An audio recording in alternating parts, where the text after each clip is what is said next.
je vais vous parler, contrairement peut-être aux autres intervenants, de quelque chose pour laquelle je ne suis pas du tout spécialisé. Et c'est bien justement le but de l'exercice. Je vais vous en parler, c'est bien un regard très particulier qui est celui de la société civile que je vais vous présenter. Nous avons parlé tout au long de la journée, et puis notamment on a parlé de numérique. Mais qui dit numérique dit technologie, les TIC, mais forcément derrière, on n'y pense pas très souvent, on dit déchets. Et nous sommes là ici dans une problématique qui est émergente de manière très forte à tous les niveaux et pour laquelle nous devons tous nous préoccuper de manière essentielle, on va le voir. D'abord, l'étude. Pourquoi le CES s'est approprié cette étude?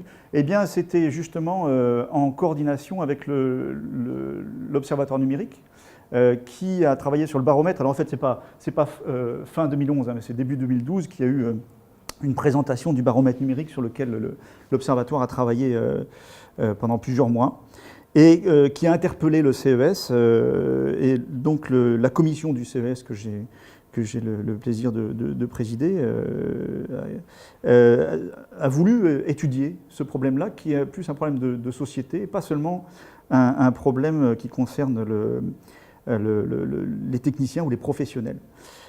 Cette étude est menée en partenariat étroit avec l'Observatoire numérique, hein, puisque Charlotte Ullmann participe à tous les travaux. Vous avez ici des informations justement qui expliquent un petit peu les problématiques à laquelle nous sommes de plus en plus confrontés les uns et les autres en matière d'équipement et de vie des équipements. Alors, il y a eu une conjonction d'études. Le CES a regardé ce problème-là. La province avait déjà commencé à travailler sur cette problématique depuis 2008. Et actuellement, depuis quelques mois, la province a remis sur l'atelier son étude de réglementation concernant les D3E. Alors les D3E, qu'est-ce que c'est?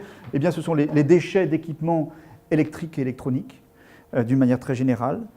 Et ça ne concerne pas seulement les TIC, ça concerne aussi eh bien, ce qu'on appelle les déchets blancs, c'est-à-dire tout ce qui est électroménager, les déchets gris, c'est-à-dire tout ce qui est téléviseur, etc. Donc ça touche énormément de choses.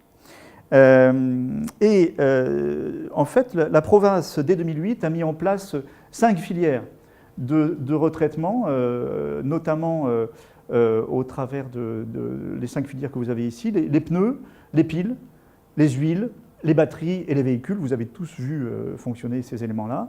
Je parlais de synergie, de conjonction, en fait. Du moins, il y a une conjonction d'études, il y a un organisme, et là, dans la salle, il y a d'ailleurs Angèle qui est là, qui est, comme je disais, si moi-même je ne suis pas un spécialiste, dans la salle, il y a des vrais spécialistes de la problématique, et il y a des organismes comme Trécodec qui ont pris des éléments à bras-le-corps. Aussi dans un esprit de synergie. Alors, la réglementation s'appuie notamment sur un concept particulier qui est la responsabilité du producteur, responsabilité élargie du producteur. Le producteur en Nouvelle-Calédonie, c'est surtout l'importateur. Et on va voir que ces importateurs sont eux-mêmes concernés et se sentent concernés, sensibilisés à cette problématique. Alors, pourquoi le CES a voulu étudier ça? Le CES, c'est le Conseil économique et social. En fait, le CES, c'est l'avis de la société civile. Le CES est composé de personnes complètement différentes qui, justement, par définition, ne connaissent rien à cette problématique, qui sont des citoyens comme vous, comme nous tous, et qui ont voulu regarder, non pas sous un œil réglementaire, ni technique, mais par celui, je dirais quelque part, avec du recul, le recul du bon sens du citoyen. Alors, l'objectif, c'était de mettre en évidence les pratiques existantes en matière de déchets, hein, de cycle de vie, donner ce regard très particulier de la société civile avec ce recul, et surtout à l'échelle du pays. On va voir que justement il y a un petit souci à ce niveau-là. Et puis émettre des recommandations en vue de la mise en place d'une filière de recyclage et de traitement des déchets à l'échelle du pays. Alors, il faut savoir que la province Sud a fait un travail très intéressant et très fort en matière de réglementation qui va être mise en œuvre à la fin de l'année et qui devra s'expérimenter sur l'année qui vient. Alors, des observations concernant eh bien, ces cycles de vie et la gestion des déchets, tout simplement, on ne peut que constater que le pays se situe vraiment à la fin de la chaîne. Si on imagine une chaîne de traitement entre la création d'un produit, qu'il soit en Chine ou ailleurs, et sa fin de vie, qu'est-ce qu'on en fait, et quelque part peut-être ses fins de vie, hein, parce qu'il y a peut-être plusieurs fins de vie, nous nous situons vraiment à la fin, et nous ne pouvons pas nous désolidariser de cette grande chaîne, ce qui nous donne un rôle très particulier et assez difficile. Aujourd'hui, 90% des D3E sont enfouis ici, de manière compactée. Nous avons un problème, et je pense qu'on le retrouve très souvent, c'est le fameux millefeuille calédonien, hein, le millefeuille administratif auquel on est souvent confronté. Ici, on voit un petit peu cet imbroglio des compétences très classique en matière d'aménagement, hein, notamment les problèmes des compétences des communes, des provinces, de la Nouvelle-Calédonie, parfois de l'État. Et tout ça fait qu'on est parfois un peu coincé dans nos actions. Et puis, souvent, un manque d'information, de communication. Il faudra forcément libérer des budgets importants en matière de sensibilisation du public et des professionnels. Et je parlais tout à l'heure de l'échelle du pays. Même si la province Sud a fait un travail remarquable et qui va être mis en œuvre prochainement, il ne faut pas oublier que la province des îles a des particularités, notamment en matière de nappe phréatique, et que l'enfouissement sur les îles est très grave. Et puis, la province Nord a un autre problème, qui est une dispersion des centres de collecte qui sera très difficile à mettre en œuvre. Ces provinces sont confrontées à leur obligation de mettre en œuvre pratiquement la même réglementation que la province Sud, qui est largement en avance, mais qui auront, ces provinces, des difficultés à la mettre en œuvre parce qu'elle ne sera pas forcément adaptée, notamment, on pourra en parler tout à l'heure, sur les problèmes de consignes qui ont été écartés par-ci et qui seraient peut-être nécessaires sur d'autres endroits. Alors, en revanche, même s'il y a ces problèmes, on a constaté vraiment une dynamique existante. D'abord, une sensibilisation de plus en plus forte de la population et des acteurs. Ça, c'est indéniable. On se rend compte que les gens sont de plus en plus concernés par ça. Qu'ils soient associatifs, acteurs publics, professionnels. On parlait tout à l'heure notamment de Trécodec, qui a un rôle très particulier là-dedans. Donc on sent qu'il y a une sensibilisation, que les gens sont intéressés de manière de plus en plus importante. Et puis on se rend compte qu'il y a moyen, en Nouvelle-Calédonie, de mettre en place des plus-values, qu'elles soient environnementales, sociales, économiques, de la gestion des déchets, notamment par l'extraction de composants internes, hein, des composants rares qui peuvent exister à l'intérieur de ces équipements qui sont jetés aujourd'hui.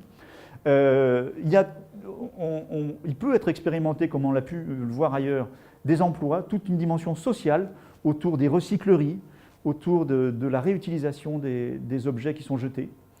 Donc il y a beaucoup d'idées économiques et sociales. Et puis aussi, une réflexion importante contre la fracture numérique. L'Observatoire numérique est très bien placé pour en parler.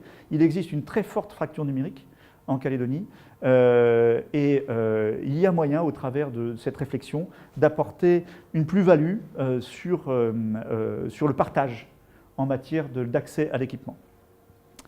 Donc la province Sud travaille aujourd'hui notamment sur la recyclerie avec l'ADEME concernant le réemploi et la réutilisation. En conclusion, eh bien, quels sont les défis?